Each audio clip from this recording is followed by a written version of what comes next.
Hey guys, what's up?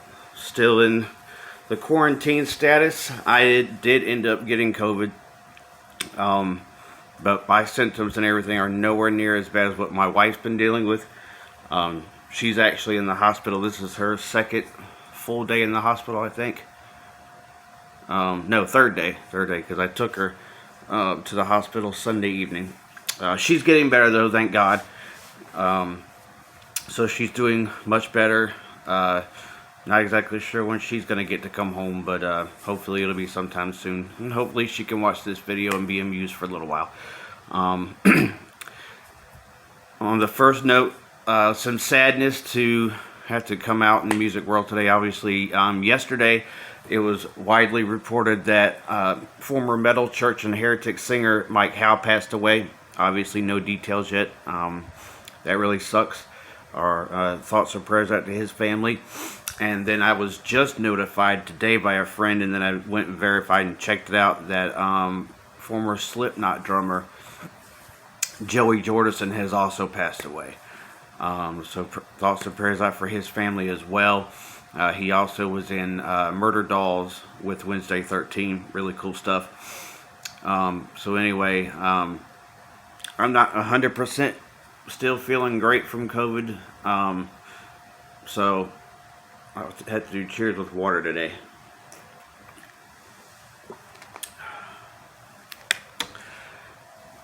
Now to be amused a little bit. So yesterday I was listening to some records. What else am I gonna do? And came across one that just the album cover is just like so horrible, and it got me thinking. I've done a couple of videos of like awesome album covers from the 70s and the 80s. These weren't a decade specific one. I decided to do 10 horrible covers. Now this could be either the imagery's just terrible, the artistry's horrible, the album cover just doesn't really even convey what the album title is. I mean, it's just altogether just bad. So I picked out 10 of those, and then after that I've got some records that I pulled out that I'll start listening to later today. If I don't finish them, there's always tomorrow. So anyway, first up, a band that is notorious for bad album covers. Love the band, and this isn't any kind of indictment on the albums themselves. This is just how bad the album covers are. So the first one I'm going to show you from Kiss, because they have a lot, but I only have one that I consider like terrible. Hotter Than Hell. This is an absolutely horrible album cover. I mean, first of all, if you take the Hotter Than Hell part of it, you don't know what this record should be titled. It's like silhouette-ish, picturesque. It's just, oh my god, it's just terrible. Terrible, terrible, terrible. But still a pretty decent album. But it's like, and you get the confusion of the Japanese writing, and I don't know. Like at first, when I first got it, I thought it might have been like a Japanese pressing or something like that. But I don't think so. I think for some reason they just put all this Japanese stuff on here. I don't see anything on the record itself that says it was a Japanese pressing. And usually, most of the Japanese pressings. Issues of albums usually came with like a bonus track the American version didn't have for whatever reason. The Japanese were gifted an extra song for some reason, but oh god, terrible, terrible, terrible. Next, the album that inspired this. Once again, I think I like this album a lot. It just, terrible, terrible. So in the 80s, spun a lot of really great album cover ideas. And then you get this one from Dokken, Tooth and Nail. I mean, just look at this horrible looking, claw licking thing. Now, I realize that this album came out in like 84, I think. So this was before they were, teamed up with the Nightmare on Elm Street Dream Child thing.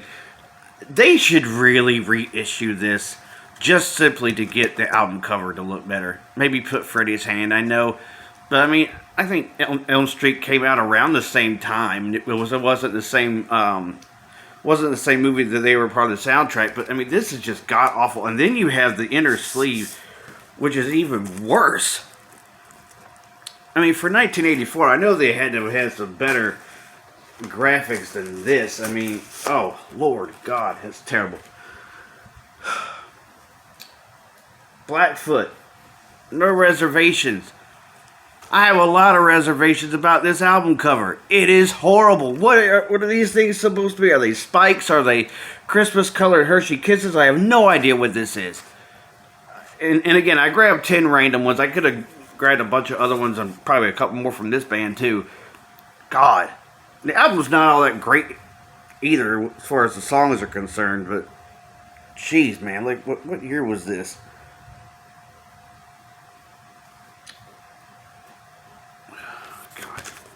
You know what? It's like shouldn't even matter. It's so bad. Doesn't matter what year. Okay, April Wine. This is the only one I really didn't think was a good album cover for them. Even though I got a promo copy version of it. Animal Graces.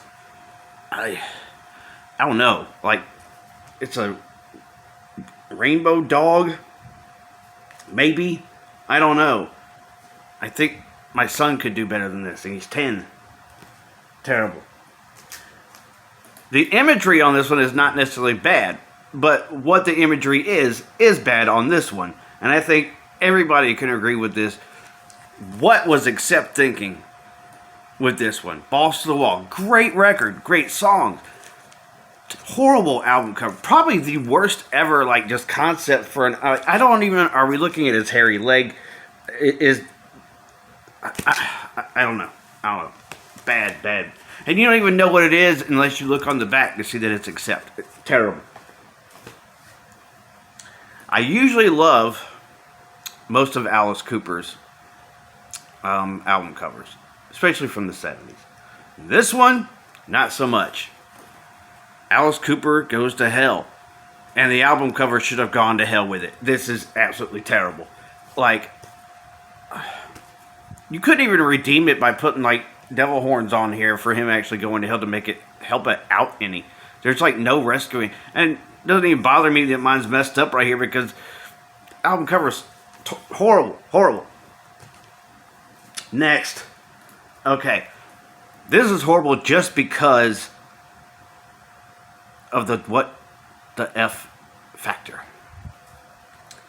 UFO Misdemeanor. The album title is Misdemeanor, but it should be a felony to put out an album cover like this. Terrible. We got 3 left, kiddies. Alright, this next one. Album is completely horrible. Period. I don't even know why I still have it in my collection. I doubt I'll ever listen to it other than the one time I have listened to it. This is from Vanilla Fudge. The Beat Goes On. It probably best describes the album because neither one of them makes sense. In fact, the album cover is actually probably better than the music that's on it, but still terrible.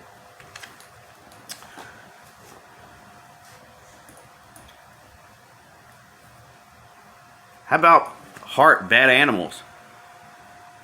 Oy. Again, this is like something from... You remember that Where the Wild Things Are book we read as kids, like guys my age, you know, or even older? That's kind of what this reminds me of. Terrible, but worse artistry. Horrible. It's a decent record. Another decent record, but horrible album cover concept. Agent Provocateur, Foreigner. Seriously, guys, this F shouldn't stand for Foreigner. It should stand for something else because it's fugly. Let's just put it that way. It's a terrible album cover. This is just like, oh my God. Like, if I had to rank these, it's probably somewhere in the top 4 of these. Like, but definitely, I mean, these are just, it's terrible. Oh my God. These aren't even the 10 worst that I probably have. These are just the 10 that I happen to grab. So, there you go. 10 horrible album covers. I don't even know why I'm going to put this one back in its sleeve. It's one of those record store sleeves. It's really not all that sturdy, so it'll probably get thrown away like the next time I play it. So there you go, 10 absolutely horrible records. Now for something a little better. I'm gonna show, I don't even know how many are in here. Show ones that I have plans to start tonight. I'm gonna go with the self-titled Vandenberg album, released in '82. It's a decent one. Edgar Winter, White Trash. I have not listened to this yet. One of maybe 2 or 3 records in the collection that hasn't actually got spun, simply because sometimes I buy them after I've already listened to them on Amazon, so then I go ahead and get it, but then I've got other stuff I want to listen to. So I'll be putting this on, see what this is really about. Gonna put some Michael Schenker, Built to Destroy on. This is a really good album. Only have 2 of his so far. Here's one that I think was last year, or the year before. I know it was sent to me. Okay, it came out in 2017, but it was sent to me last year by my buddy Rick from Rick and Records. Styx the Mission. I listened to it once. I really enjoyed it the first time I listened to it, so I'm going to go ahead and give it another spin. By the way, I do have a Facebook account, not a Facebook group or page, but a Facebook account like regular profile. V.C.Pace. It's my Facebook account just for my records. I'll be putting my my YouTube videos on there. Whatever I'm playing at the moment will be on there. Record related stuff. That's pretty much it. Additions to the collection. I have them all in different photo albums for each group. But we'll continue to go on. So The Obsessed, Sacred. This is going to get thrown on. Some doomy stuff. This has a nice color to it. I'm just going to show it. I love that color on there. I haven't played this in a long time. Last time I showed it was probably the last time it got played. But it's a good one. Speaking of Alice Cooper, I am going to play this one. Killer. Pretty good record, I think. Desperado being a good one. Under My Wheels is a pretty good song. Be My Lover. I want to say, yeah, Dead Babies is on here too. Really good stuff. Canada's Helix, gonna put this one on there. Walking the Razor's Edge. Haven't listened to Helix in a minute. And I'm gonna give the boy some Crocus. Headhunter. Gonna give this, I have no exact order of how this is really gonna go when I start to play them. Just kind of depend on the mood of how I start this. Which will be pretty soon after I finish this video and start uploading it up to YouTube. So anyway, thanks for watching. Hope you enjoyed the insanity of it. Remember, it's not hoarding when you listen to them all. Thanks for watching and God bless.